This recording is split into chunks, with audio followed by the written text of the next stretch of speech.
Olá! Vamos começar esse estudo fazendo uma pergunta. Uma pergunta provocadora, talvez, né? Existe um futuro para a igreja? O que você acha, né?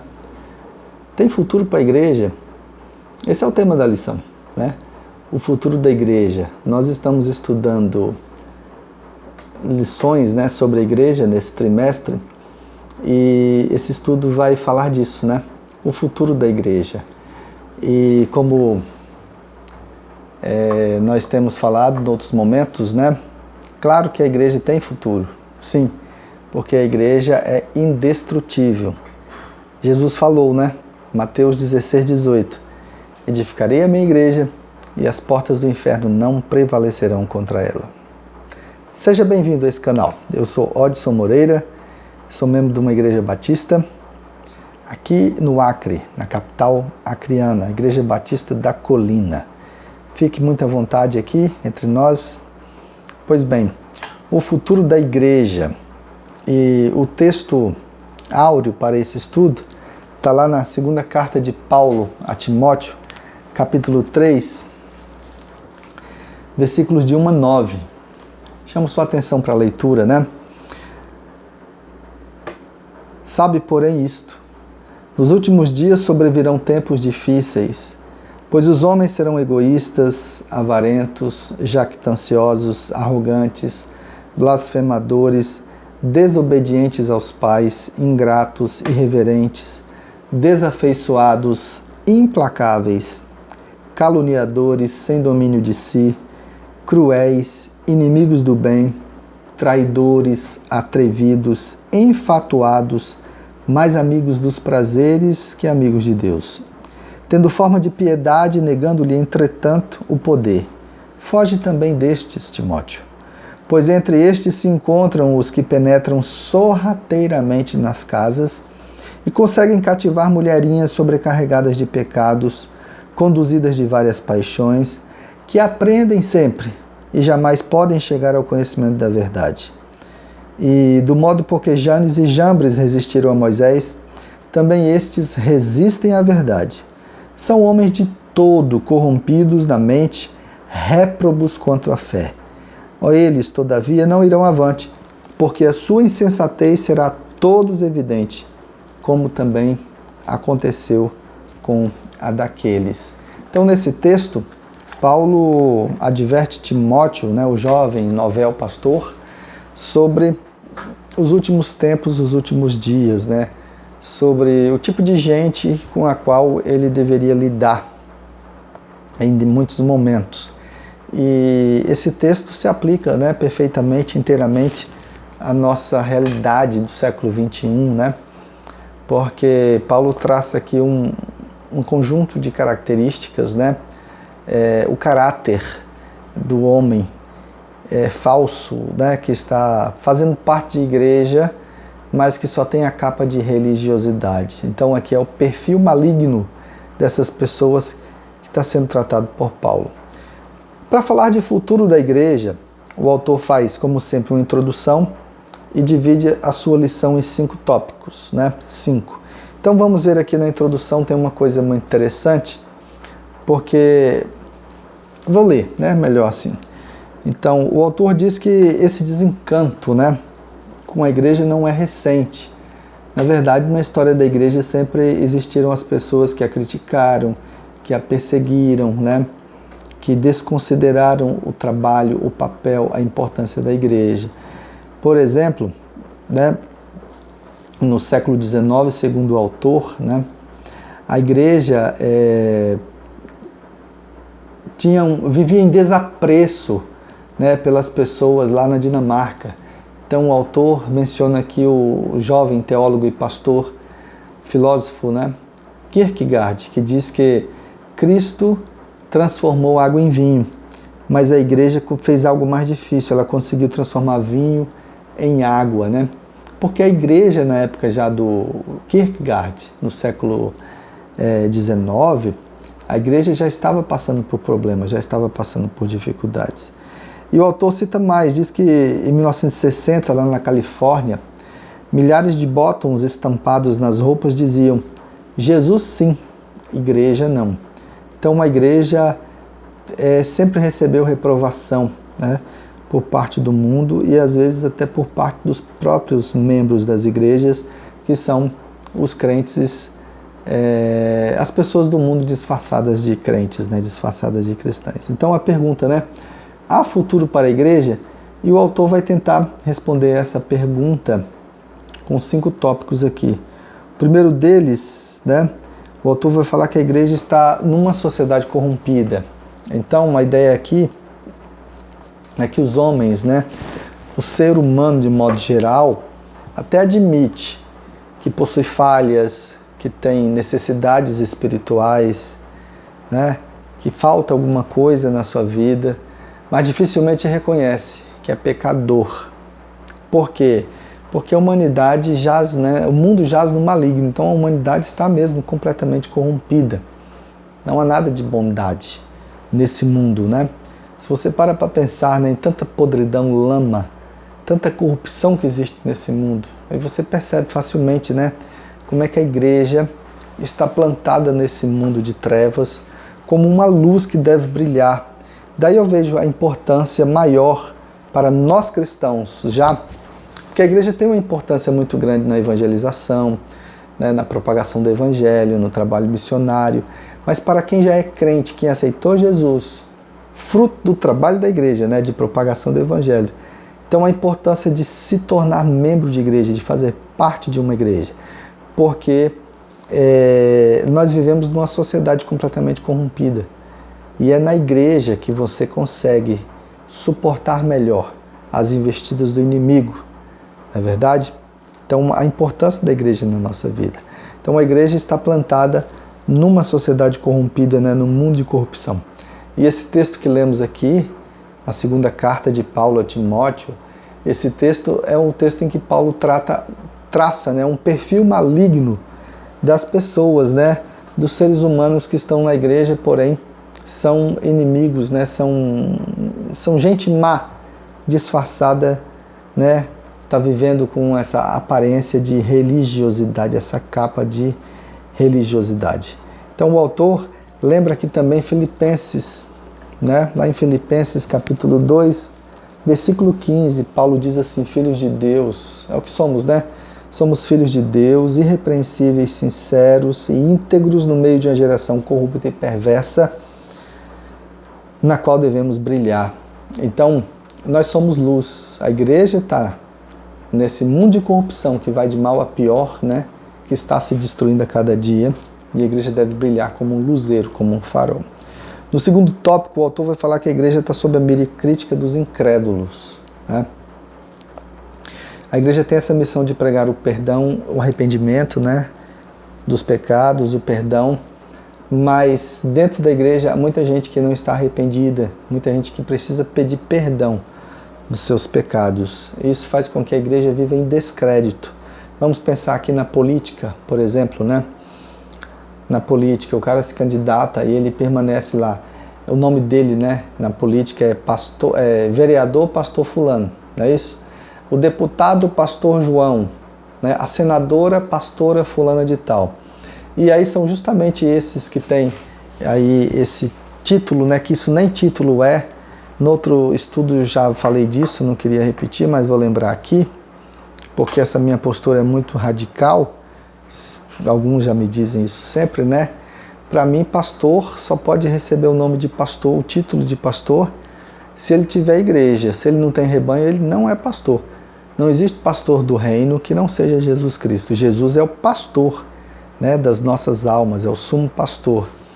Se o cara é pastor, foi ordenado ao ministério, né, se tornou pastor, ele é pastor enquanto tem igreja. Se ele está sem igreja, inclusive se ele está no banco da igreja, sendo pastoreado por outro, não pode ser chamado de pastor, porque pastor não é título, pastor é função.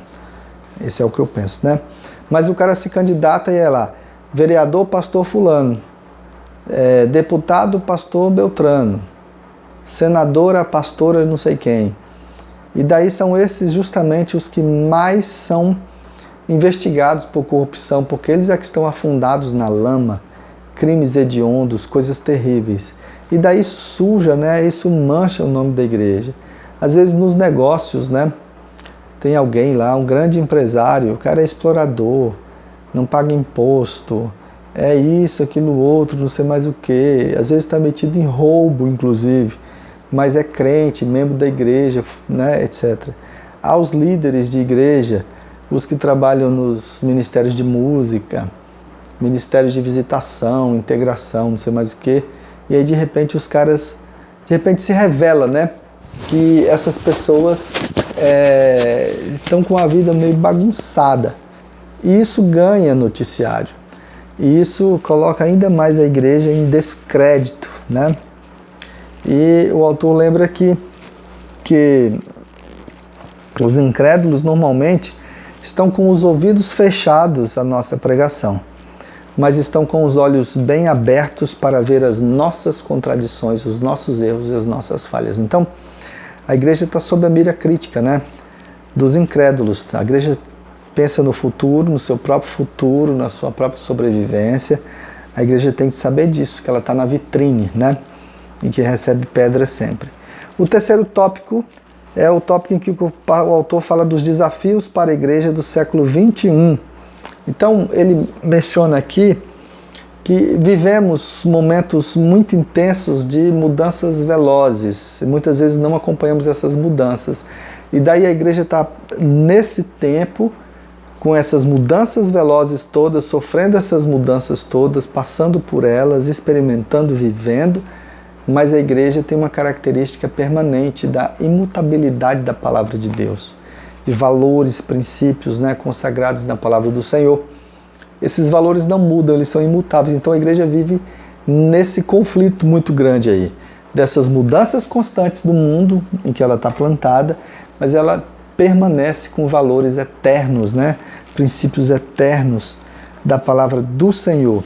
Então a igreja tem de atropelar, ela tem que superar modismos e filosofias no sentido de pensamentos que vão e que vêm, né? Vêm com novas roupagens, etc., e tentam levar abaixo o edifício da igreja. E o mundo está sempre mudando, mas o autor lembra aqui que a única coisa no mundo que não muda é o seu ódio por Cristo e pelo Evangelho, né? O Evangelho de Cristo. Então o autor menciona aqui 4 desafios para a igreja, né? O primeiro é que cada qual tem a sua verdade e não quer saber da verdade absoluta das Escrituras. Então vivemos esse momento intenso de relativismo, né? Até na hora de interpretar a Bíblia diz isso, mas eu entendo que isso seja assim, né? De acordo com a minha vida, a minha ótica, né? A minha pecaminosidade. O outro desafio, o segundo, é que para muitos o importante é o resultado final e eficaz de nossas ações e comportamentos, mesmo que contrarie os ensinos bíblicos. Aqui é o velho pragmatismo, né, que está em jogo. Funcionou, deu certo, isso é o que importa, né? Agora, se é correto, aí é outra história, não é assim? Então, o problema do pragmatismo. O terceiro desafio é que para muitos Jesus Cristo agora é dentre os caminhos para a salvação. E não é assim, né? Nós aprendemos que Cristo é a única esperança neste mundo tão hostil para a santa liderança do Evangelho no Brasil, na letra do Mário Barreto França, né? Campanha de missões, que agora se repete, né? Cristo é a única esperança, a solução é Jesus Cristo. Ele não é dentre os caminhos para a salvação. Ele é o caminho. João 14,6, né? Eu sou o caminho, a verdade e a vida. Ninguém vem ao Pai, a não ser por mim.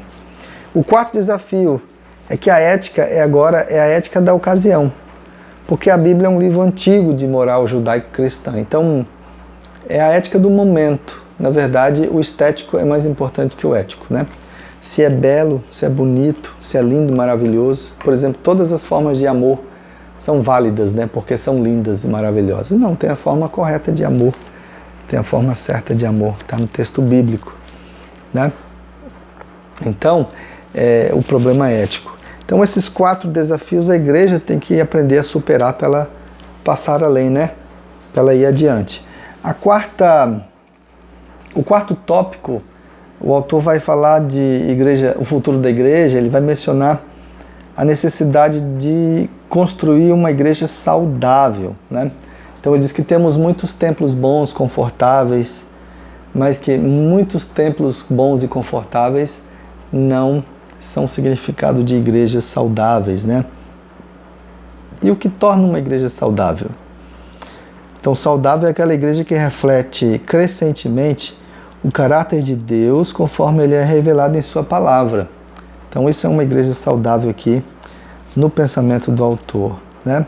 É a igreja que procura se conformar sempre à palavra de Deus. Então, para a igreja ter futuro, né? Para a igreja passar adiante, ela tem que pensar em ser uma igreja saudável. E o quinto tópico aqui é uma pergunta, né? Então, depois disso tudo, existe futuro para a igreja? Cara, eu particularmente, né, eu vejo que tem futuro sim, né? A igreja tem futuro, a igreja vai passar adiante. Como eu disse lá no início, Mateus 16, 18, que Jesus falou, e as portas do inferno não prevalecerão contra ela, né? Ela é indestrutível, Mateus 16, 18, né? Mas a igreja está sofrendo um bombardeio muito grande, né? Muitas igrejas foram fechadas, se transformaram em bares, em boates, né? E a igreja parece que está se reinventando para poder sobreviver. Veja nessa pandemia, né? Quantas igrejas foram afetadas aí por essa pandemia terrível, né? Então, vejo que há caminho, sim, há futuro para a igreja, né? Como nós somos de igreja batista, né? Então, a igreja local é o que existe. A experiência que a gente tem de igreja sempre, um batista tem de igreja, a sua igreja local é a igreja, é a noção que ele tem de igreja, né, do mundo real diante dele. E a outra noção é a noção da igreja, que é a reunião de todos os eleitos, né, por Cristo Jesus. Então, daí, nessa noção de igreja mais abstrata, digamos, então entram membros de outras igrejas, Assembleia de Deus, Presbiteriana, sei lá, e outras coisas tantas, né? Mas a nossa noção de igreja é a igreja local. Então a igreja local precisa, sim, se reinventar.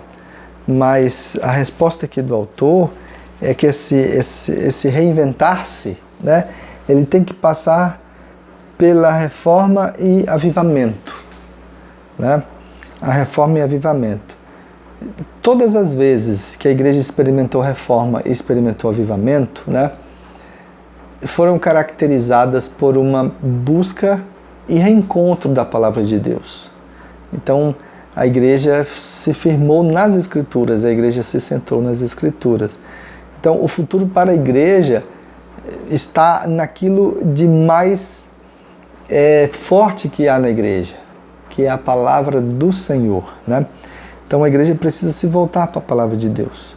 Ou seja, ela se firma naquilo que foi mais importante do passado, naquilo que é mais importante do presente, para que ela tenha futuro, né? Para que ela vá além, para que ela vá adiante, que ela vá adiante. Eu acho que toda igreja batista, por ser igreja local, tem essa grande possibilidade de encontrar um meio de ter um futuro, porque a igreja batista, como falei, na igreja local, é mais fácil de conseguir resolver os seus próprios problemas, né? Então vamos aproveitar essa noção que temos de igreja local, a noção de congregação, né? E vamos encontrar a saída, né? Vamos encontrar os mecanismos, os recursos, as ideias, as teorias, né? As forças todas que vão nos colocar no futuro. Porque com certeza ele existe para nós enquanto igreja. A igreja é indestrutível. Lembre-se, as portas do inferno não prevalecerão contra ela. Amém? Que coisa maravilhosa, né? Forte abraço, hein? Obrigado por sua presença aqui.